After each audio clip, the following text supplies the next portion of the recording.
Bonjour, c'est Juliette. Le mois de décembre est une période importante de l'année qui a toujours été célébrée comme un tournant. Le solstice d'hiver marque le début d'une phase sombre et inquiétante jusqu'à l'arrivée précoce du réveil de la Terre au printemps et la percée des premières fleurs affirmant le retour à la vie. Une figure bien connue, vêtue de rouge et de blanc, enflamme les imaginaires enfantins tout au long de ce mois glacial. Toutefois, il existe un autre personnage plus étrange et plus ambivalent, issu des pays nordiques. La déesse de l'hiver, de la neige et du foyer, arpentant la campagne en quête d'âmes perdues ou d'humains méritant sa colère. C'est donc sur les traces de Dame Berchta que je vous propose de partir en ce jour symbolique qui marque le début de son règne pendant les 12 prochaines nuits.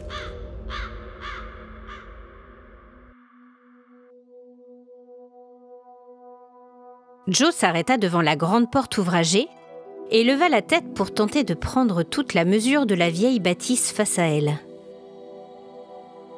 Les murs en bois et les gargouilles infernales, pendant depuis le toit, lui donnaient une drôle de sensation. Ce n'était pas de la peur, non. Il y avait bien longtemps que les créatures monstrueuses ne lui faisaient plus aucun effet. C'était plutôt le poids de l'histoire qui émanait de la façade vénérable et ses motifs moyenâgeux qui lui laissait cette impression étrange. Elle jeta un nouveau coup d'œil à la lettre dépliée dans sa main et sortit le trousseau de clés de l'enveloppe. Elle avait toute la maison pour elle pendant 12 jours.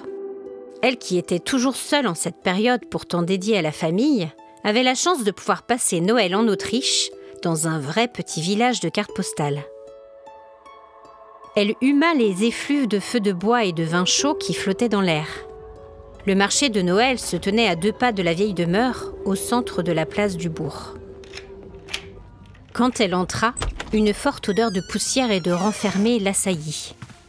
Oh, personne n'était venu ici depuis longtemps, visiblement.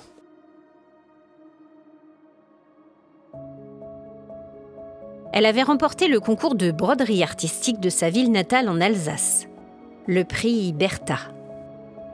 Elle s'y était inscrite, sans y croire, mais avait vite donné libre cours à toute sa créativité et perdu la notion du temps comme à chaque fois qu'elle prenait une aiguille entre ses doigts fins. La récompense, c'était une bourse de 5 000 € et 12 jours de vacances dans une maison traditionnelle en Autriche pour mieux se plonger dans l'univers de la sainte patronne des fileuses et brodeuses, Dame Berchta. Cette figure emblématique l'avait toujours intriguée, tout en la faisant frémir par son côté obscur. La mythologie des pays nordiques était très brute dans son expression, et celle que l'on nommait la déesse de l'hiver et du foyer n'échappait pas à cette règle. Dame Berchta apparaissait sous plusieurs formes selon son envie et le caractère de celui ou celle qui croisait sa route. Parfois grande dame blanche, éthérée et magnifique, ou aussi sorcière ridée aux pieds déformés. Les avis étaient unanimes sur son domaine de prédilection. Entrer dans les chaumières la nuit de Yule pour juger si tous avaient bien fait leur ouvrage en filant le lin qu'on leur avait confié. Les personnes industrieuses étaient récompensées d'une pièce d'argent, alors que les paresseux ou les menteurs se voyaient punis d'un terrible châtiment. Leur estomac, remplacé par des pierres, est précipité dans le puits de la déesse. On disait aussi que Dame Berchta aimait prendre sous son aile les âmes perdues des enfants non nés, qu'elle gardait tout près d'elle, toujours dans ce fameux puits sans fond. Oh, rien qu'à évoquer encore une fois cette légende, Joe en avait la chair de poule. Bon, la maison sentait-elle renfermée, mais c'était chez elle pendant 12 jours, alors elle n'allait pas faire la fine bouche. Elle ouvrit toutes les fenêtres pour aérer et passa quelques heures à nettoyer, frotter, aspirer et préparer la demeure pour son séjour hivernal. Quand elle eut terminé, elle soupira de plaisir devant le travail accompli et décida de s'accorder une récompense bien méritée en allant visiter le marché de Noël. Elle flâna longtemps devant les différents stands, achetant des châtaignes grillées et un verre de vin chaud.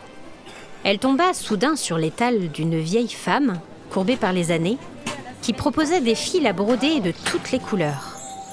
Les yeux écarquillés face à tant de merveilles, Joe détailla chacune des possibilités exposées à sa curiosité. La vendeuse lui sourit à demi et lui demanda si elle était en vacances. Joe lui désigna du doigt la bâtisse moyenâgeuse dont on voyait vaguement la façade dans la lumière du soir. La vieille femme lui précisa qu'il s'agissait de la maison de la fée Percht. Il s'agissait d'une des plus vieilles demeures du bourg et elle avait la réputation d'être maudite et hantée. La fée Percht, selon elle, était une autre façon de nommer Dame Berchta, la sainte patronne des fileuses et brodeuses. C'était là son foyer, enfin c'est ce qu'on disait. Elle était vide la plupart du temps, car bien peu étaient assez téméraires pour y passer la nuit. Joe sentit son cœur s'accélérer et fronça les sourcils. La vieille femme se mit à rire et la rassura en lui glissant qu'il s'agissait juste de légendes populaires et qu'elle ne devait pas s'inquiéter. Elle acheta plusieurs pelotes colorées, dont une présentant un très beau fil d'argent étincelant, avant de retourner dans la maison. Quand elle claqua la porte derrière elle, elle écouta un moment le silence et les bruits naturels de la demeure. Le vieil escalier en bois verni craquait légèrement, et un courant d'air glacé semblait provenir du salon, dans lequel l'une des fenêtres qu'elle avait ouvertes tout à l'heure s'était visiblement mal refermée à cause de l'humidité. L'une des demandes du comité du prix Bertha était qu'elle prépare une création pendant son séjour, qu'elle encadrerait ensuite pour l'accrocher au-dessus de la cheminée, en lieu et place de l'œuvre textile réalisée par le lauréat de l'année précédente. Elle déroula le long tissu de lin qu'on lui avait donné comme base pour sa pièce artistique. Elle souhaitait rendre hommage à l'esprit de Noël, qui jusqu'à présent l'avait bien peu visité. Cette année étant hors norme, elle se prenait d'envie d'immortaliser ce moment privilégié dans ce cadre idyllique. Elle descendit au salon pour grignoter son dîner solitaire et s'installa ensuite dans un des vieux fauteuils anciens mais confortables. La bonne odeur des bûches flambant dans le foyer de la cheminée et le doux ronronnement de la télé achevèrent de la relaxer totalement. Devant une tasse de thé fumante, elle commença son ouvrage. Elle se réveilla en sursaut à 3 heures du matin. Il faisait très sombre. La télévision était éteinte, tout comme le feu dont il ne restait que des braises.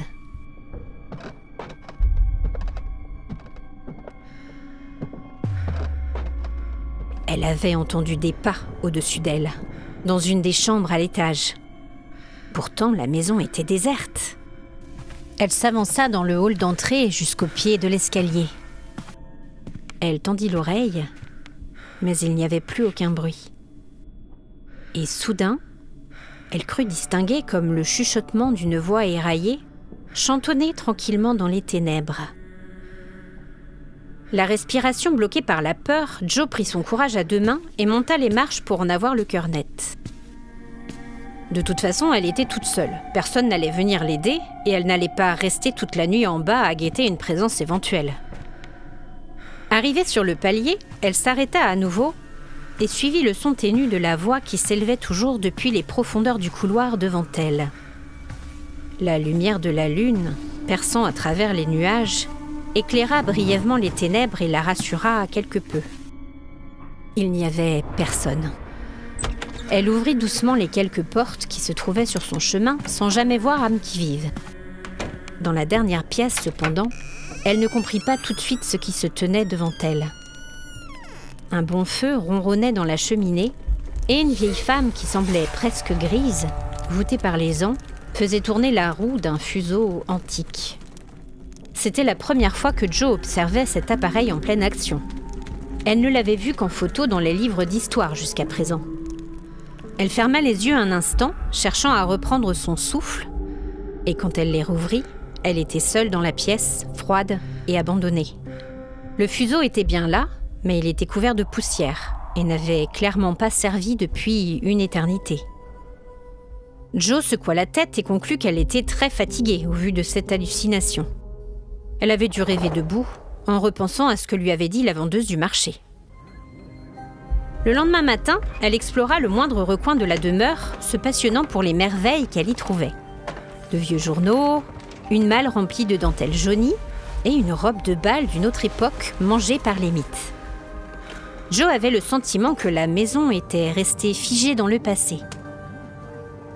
Vers midi, alors qu'elle s'était remise au travail sur sa broderie, Son dos douloureux l'incita à faire une pause et elle s'aventura dans le grenier qu'elle n'avait pas encore visité. Elle trouva une petite porte tout au fond des combles. Visiblement, il s'agissait d'une chambre de bonne, inoccupée depuis des siècles. Elle s'assit sur le lit poussiéreux et ferma les yeux un instant. Un courant d'air vint effleurer son visage et une voix chuchota son nom à son oreille. Pourtant, elle était toujours seule dans la pièce. Son regard fut attiré par une vieille armoire qui se tenait là. Elle ouvrit avec peine les 2 battants de merisier. Elle découvrit plusieurs piles de draps anciens rangés sur chaque rayonnage. Et tout en haut, à moitié dissimulée derrière un rouleau de dentelle, se trouvait une boîte abîmée par le temps. Elle semblait briller dans la pénombre de la chambre, son couvercle nacré reflétant la lumière allumée du plafonnier. Jo se fit aussi grande que possible en étirant la main et réussit à tirer le coffret jusqu'à elle. Elle le déposa sur le lit pour pouvoir regarder ce qu'elle contenait. De jolis cailloux polis par l'âge, quelques pelotes de fil à broder, encore de la dentelle, et une petite silhouette animale qu'elle ne parvint pas à distinguer tout de suite. Quand elle la prit dans sa paume et qu'elle la leva vers la lumière, elle comprit qu'il s'agissait d'une oie en bronze. Intriguée, elle la tourna dans tous les sens pour mieux l'observer. Elle vit du coin de l'œil quelque chose briller au fond de la boîte, et en sortit une sorte de vieux carré en bois cerclé de fer. Le métal avait accroché le reflet de la lampe et avait ainsi attiré son attention. Il s'agissait d'un jeu de loi. Une édition très ancienne de toute évidence. On y distinguait encore très clairement les dessins peints d'une main appliquée. Elle regarda à nouveau dans le coffret et y trouva un dé ainsi qu'une 2e petite oie.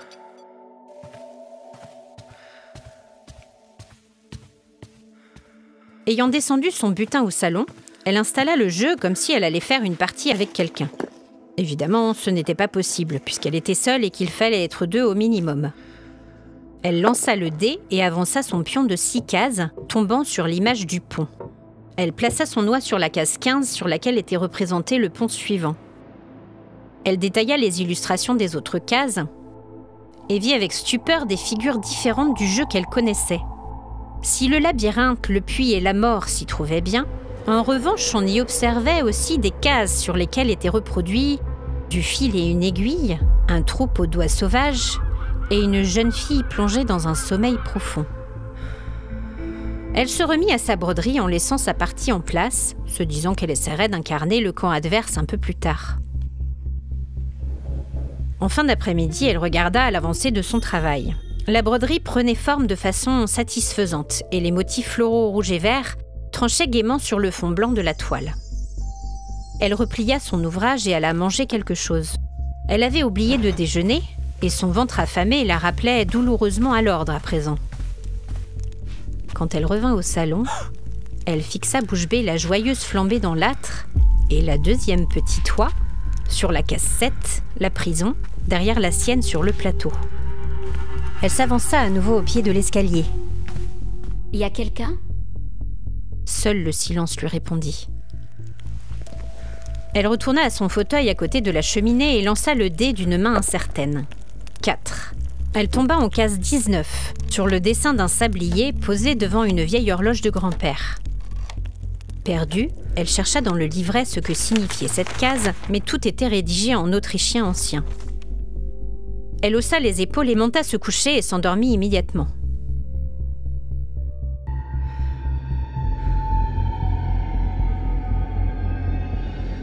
Quand elle se réveilla le lendemain, elle vit qu'il était 14 heures. Elle jeta un œil à son portable. 2 jours s'étaient écoulés depuis qu'elle s'était mise au lit la veille. Le jeu. Elle était tombée sur la case de l'horloge et du sablier. Est-ce que cela avait un rapport avec cet étrange saut temporel ? Elle se leva, déterminée à en avoir le cœur net. Sur le plateau, la 2e oie était perchée sur la case 24, montrant une bobine de fil et son aiguille. Elle scruta le pion sans comprendre, puis s'aperçut que sa broderie n'était plus à sa place. Elle chercha dans le salon sans succès. Paniquée, elle décida de fouiller toute la maison pour la retrouver. Évidemment, c'est dans la chambre à l'étage qu'elle découvrit sa toile. Étalée sur la courte pointe du lit, juste à côté du fuseau, elle était presque terminée. De très beaux motifs avaient été ajoutés, cousus au fil d'or et d'argent, ainsi que des nuages lourds de neige et de grands sapins. Les détails étaient exceptionnels et complémentaient parfaitement son travail. Complètement perdue, elle récupéra sa broderie et murmura un merci d'une voix tremblante mais sans savoir vraiment à qui elle s'adressait. Bien, c'était son tour de jouer. Elle descendit au salon et lança le petit dé. 2. Elle avança son noix sur la case 21. Oh non, le labyrinthe. Elle n'osait même pas imaginer ce qui allait lui arriver. Le chant étrange qu'elle avait entendu précédemment résonna à nouveau à l'étage. Elle avait envie de rester à l'abri, bien installée dans son fauteuil, mais elle savait que cela ne lui serait pas permis. Elle sortit de la pièce et observa avec stupeur les 3 couloirs qui menaient tous à un escalier différent. C'était comme si l'espace de la maison s'était déplié de façon surnaturelle. Elle s'élança droit devant elle et grimpa les marches. Il n'y avait plus d'étage. L'ouverture débouchait sur le toit de la demeure. Sur cet espace se tenait une belle jeune femme, toute vêtue de blanc, les cheveux pâles voltigeant dans la brise glaciale de décembre. Elle tourna ses yeux vides vers Joe, qui comprit qu'il s'agissait d'une apparition. En effet, la silhouette était évanescente, son corps à demi matérialisé. Mets-toi à l'ouvrage. Dambersta te reçoit chez elle, mais elle ne tolère pas la paresse. Tu dois terminer ton travail avant la fin de la nuit. La jeune femme terrorisée dévala les escaliers et déboucha dans le hall d'entrée désormais revenu à son apparence normale. Encore sous le coup de sa terrible rencontre, Joe rejoignit sa place sur le fauteuil du salon. La deuxième petite oie s'était avancée sur la case 26, sur laquelle figurait un épi de blé. Et une douce odeur de pain chaud vint chatouiller ses narines, lui indiquant que la règle avait bien été respectée. Elle regarda le plateau un moment en réfléchissant. Et si c'était vraiment la maison de Dambersta? Est-ce qu'elle risquait sa vie en n'obéissant pas aux fantômes? Et si elle trichait? Elle pourrait finir ce jeu terrifiant beaucoup plus vite. Une phrase lui revint en tête. Dambersta détestait les menteurs. Elle avait une façon bien à elle de les punir. Et Joe n'avait aucune envie de terminer ses jours au fond d'un puits, le ventre lesté de pierre. Elle lança le dé et n'en crut pas ses yeux. Elle était tombée sur le puits. Elle essaya furieusement de se souvenir de ce qu'elle avait lu sur la mystérieuse reine de l'hiver. Il y avait quelque chose en rapport avec le puits. Elle y jetait ceux qu'elle voulait châtier, effectivement, mais il y avait autre chose. La porte qui donnait sur le jardin s'ouvrit toute seule. Joe sursauta et contempla le vent glacé et les bourrasques de neige s'engouffrer dans la maison. Alors qu'elle allait refermer le battant, elle vit comme une lueur au dehors. Une silhouette avançait péniblement, une petite lanterne à la main. Il s'agissait d'un petit garçon vêtu de haillons d'un autre temps. Il s'arrêta devant un vieux puits dont la maçonnerie était recouverte de mousse. Il enjamba le rebord et avant de disparaître dans le trou, il se tourna vers elle et lui sourit. Elle poussa un cri de détresse en le voyant tomber et s'élança pour lui porter secours.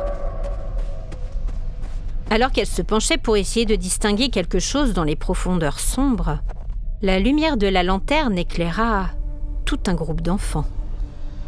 Ils la regardaient tous en silence, de leurs yeux noirs et sans vie.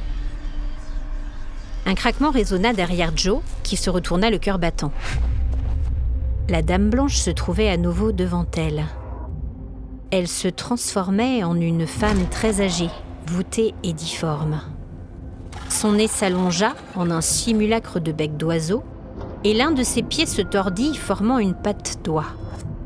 L'apparition trancha l'air de sa hache en métal, avançant d'un pas menaçant.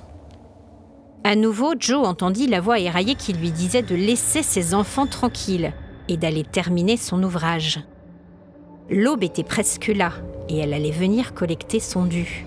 Si la broderie n'était pas finie, c'était un tribut de chair et d'os qu'elle allait réclamer. Joe galopa jusqu'à la cuisine, claqua la porte derrière elle et se jeta sur sa toile. Les premiers rayons du soleil pointaient à peine quand elle posa le dernier fil rouge sur le lin. Elle contempla le résultat. Dame Berchta serait contente.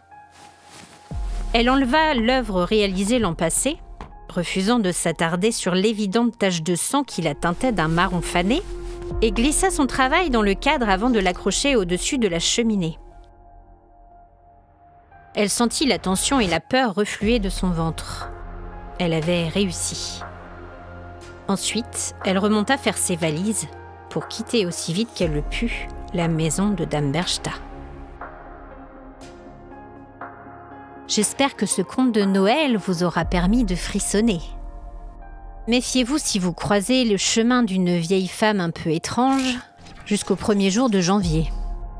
Je vous invite à fêter comme il se doit le solstice d'hiver et je vous dis à très vite.